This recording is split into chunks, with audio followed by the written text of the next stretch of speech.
there, welcome back to the Rare Book Views channel, where I am hoping to give you a look at some rare books and some rare thoughts on books and some thoughts on books, all kinds of books things.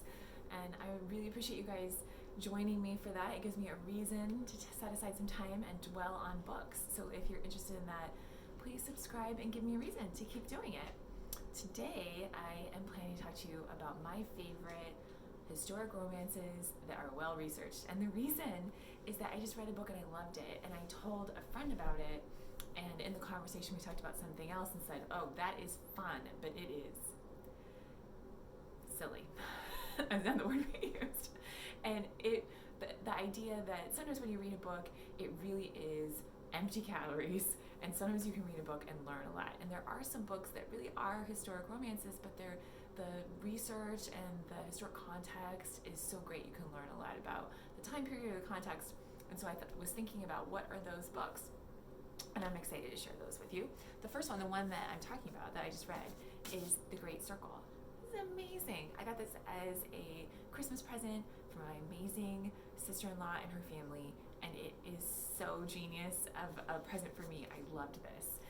I started reading it, and sometimes when I read a book and I start to get into it, I think, oh, this is great. And it's 500 pages. This one is not.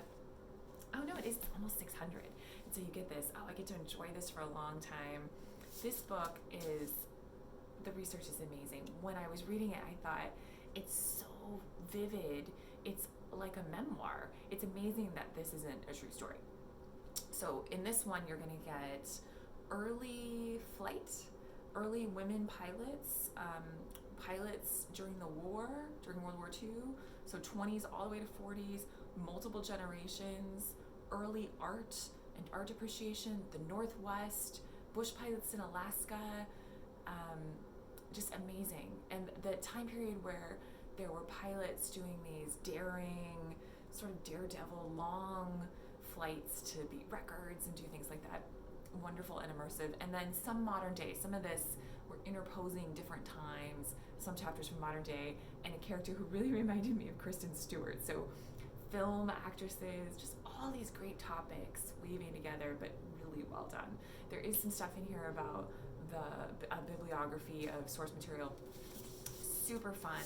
This is a big bestseller and is really easily widely available. You might have to be on the wait list at your library, but you can get this online or from your local. This is from a local bookstore, and it came with the bookmark with the bookstore name on it, and so I felt really great about this. What a great present. Supports the local bookstore and a wonderful read. Recommend it highly. And that's what got me thinking about the other ones that I liked, because this one on the nutritional scale is maybe a steak dinner of a book. And there are relationships. There is no two characters who are going to end up together. The relationships are more complicated and nuanced and interesting. So it's sort of there on the romance scale, way down here on the historical nutritional value, and just a wonderful read. And it's a good, I think $5.75 is what I saw, so good chunk of a book. So it got me thinking of what are the other books that are maybe similar in that vein, that are historic romances, but good for you. And then I thought of The Eight by Katherine Neville. When I worked at Barnes & Noble in high school, one of the booksellers gave me a copy of this book because I was really interested in music and science, and can't I do both? And I was getting ready to go to college. And she said, you should really read this. And what a sweet woman. And this is by Katherine Neville. She wrote a few books. This is her big bestseller. I am fortunate. This is a first edition, and I think this is gonna run you, if you wanted a first on eBay, this is gonna be 25 to 50 maybe. So it's obtainable, easy to get in a paperback at a used bookstore, a hugely popular book, so you can get a nice copy. This is definitely OPEC, so early, maybe 80s, science, physics. There is an interesting running theme throughout the book about alchemy and the Philosopher's Stone, if you've heard of that, maybe in another book, and chess, Russia, the Middle East, New York City, and antiquities. So a whole bunch of things. It's obviously extremely well researched. There is no bibliography. I've never seen a list of the source material. I would love to see one, but it is very exciting. This is a true romance. There are two people who are clearly going to end up in the end, and it is a fun ride while you go along. So I would say on the nutritional value, this is pretty top end. There's really good concepts and interesting complexity, but this is a real romance, so higher on the romance scale, middle of the road maybe for learning value, and really great. Her other books are good, but honestly nothing is as good as this one. It's very complex and threads get woven together, and there's some action and some adventure, so good stuff. This is one of my favorite books that I recommend to a ton of people, and I wish more people would take me up on it and then tell me what they think. The Secret History of the Pink Carnation, a book I discovered while browsing in an airport bookstore. I found this and thought, oh, interesting, and then I got it, I think, from the library, and then ended up buying all of Lauren Willig's books. I adore her. These books are the one chapter in the historical period and then one in the modern times.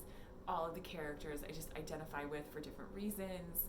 The historic part is, I don't want to give too much away, but I will say sort of espionage during the Napoleonic Wars, and the modern time is a woman who's American and she's living in England, and it is a for real, both time periods have a for real romance. So on the romance scale, a little silly and just romantic, and on the historical scale, Lauren Willig has a great website and she lists a lot of her sources. And I also started following her on Instagram. She is writing a book now, and she's posting, these are the things I'm reading, and pictures of the things that she's reading, and sort of talking about what the theme's going to be, and she's doing a lot of research. She has advanced degrees. I want to say she has a law degree and a English degree, I could be wrong, from an Ivy League school. So she's used to that academic rigor of doing research and then presenting information. And she just has this is really fun. On the nutritional scale, this is definitely more towards this is for enjoyment, but the historical research is solid, and I love that she gives recommendations on her website. If you enjoyed this book, you can also read these other books that are nonfiction or classics that she was inspired by or she used to start writing the novel. The Secret History of the Pink Carnation is part of a series, and then she has a few other books that are single, standalone, and then she has some books that she wrote with other women authors that I also think are pretty fun, and they all have that interest in history and some kind of historical references during the books. I really enjoyed the Pink Carnation League. She had a contest once on her website. She has those from time to time. They are really fun. I won a Christmas ornament, and I hang it with pride on my Christmas tree every year. So I really love this. This is definitely in the tradition of the Scarlet Pimpernel, and I have a copy of that. I'm very lucky to have the Folio. Folio, we've talked about this before on the channel. These are really nice editions that were published in England of usually classics or notable books with beautiful illustrators. This one, and they come in a slipcase, they're always in this format. This one has these sort of modern illustrations, and I think I found this in a used bookstore. I think I paid about $10 for this, and I checked, it looks like you can get this on eBay with the slipcase and including shipping. It's going to be maybe $40, give or take, in nice condition, which isn't bad really. I mean, this is a beautiful book. The Scarlet Pimpernel was published, I think, in about turn of the century, 19 teens. The author, the Baroness Orczy, is Hungarian but was born in England, and this was originally a play, and it is about a character who seems very high society, very fashionable, who is saving aristocrats from being guillotined in France. So it's also of this sort of, the descriptions of the dresses are really fun and fashion, very fashionable people, very high society, and then this sort of espionage overlay. So this started as a play and then became a book, and I think this has really inspired the Secret History of the Pink Carnation, which is also this sort of well-off, Downton Abbey, back a generation, saving people from Napoleon. It's super fun. So I think that if you're going to read the Pink Carnation, all of Lauren Willig's recommendations I think are really great, but start out with the Scarlet Pimpernel. There are also other really great vintage copies of that available. There are a ton of different editions, and you could go anywhere from, I've seen 1970s hardbacks with dust jackets for 10 to 15, but you can go all the way up into the hundreds. They're beautiful older editions. It was incredibly popular in its time. You have lots of choices. And that's the Scarlet Pimpernel. I mean, that's a classic, and I think it's very readable, but it would definitely be at the historic, this is good for you reading, but the romance, there's a ton of romance in that book as well. The other author that I'll recommend is Fiona Davis. I've just discovered her, and I got on a run of finding these in used bookstores, and they are fantastic. They are very romance driven, the storylines, so if you enjoy that, they are very fun. She features a historic building, and it really is a big character in each book.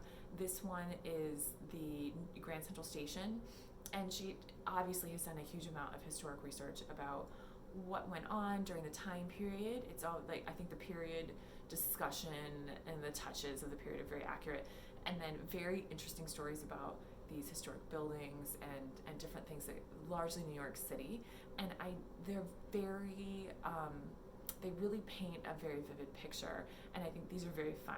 So these are well researched, and I think you will get a sense of the time period, and there is some history involved, but this is more on the for fun, almost dessert kind of thing, and definitely shorter, page turner, easy to read, and very enjoyable.